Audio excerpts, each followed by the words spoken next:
Plastic বর্জনের সপক্ষে Serampore girls high স্কুলের বিশেষ পদক্ষেপ। প্লাস্টিক বর্জনের সপক্ষে এবং কাপড়ের ব্যাগের ব্যবহার বাড়াতে শ্রীরামপুর গার্লস হাই স্কুলের বিশেষ পদক্ষেপ সোচ্চার হয়ে ওঠে ছাত্রীদের হাতে বানানো জুট ও কাপড়ের ব্যাগ বানানোর মধ্য দিয়ে। যেই ব্যাগ পথচারীদের এবং ক্রেতাদের হাতে তুলে দেওয়া হয়। উক্ত দিবসে প্লাস্টিক বর্জনের জন্য সর্বসোচ্চার হয়ে ওঠে শ্রীরামপুর গার্লস হাই স্কুল।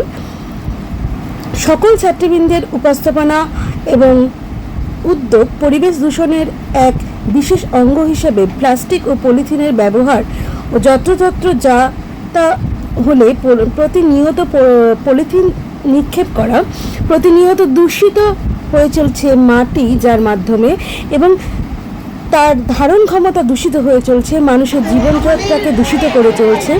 তাই এই গভীরতম প্রতিবাদী সোচ্চার ব্যবস্থা পরিবেশকে দূষণমুক্ত করতে তথা মাটিকে কার্বনের হাত থেকে রক্ষা করতে ছাত্রীদের মূল প্রেরণা হিসেবে উপস্থিত ছিলেন শ্রীরামপুর গার্লস হাই স্কুলের প্রধান শিক্ষিকা ডক্টর আইভি সরকার মহাশয়া।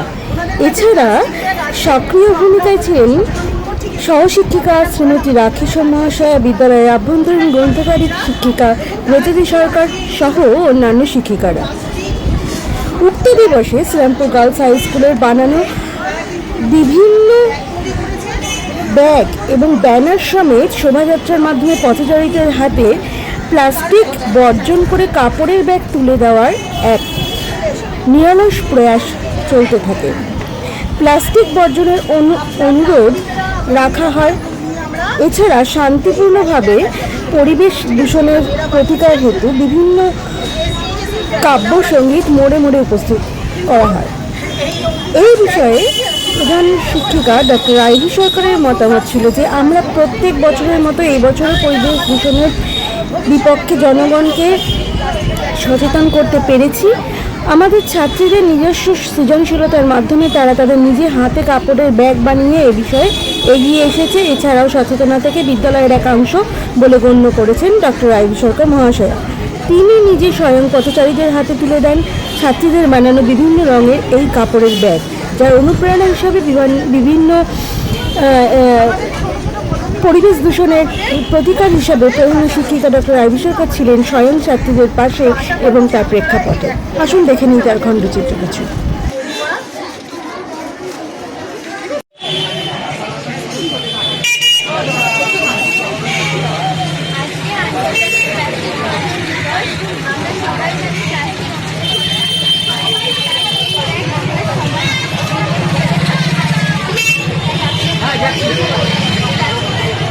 হরে কৃষ্ণ। না ভরে দাও, প্লাস্টিকটা নিয়ে নাও।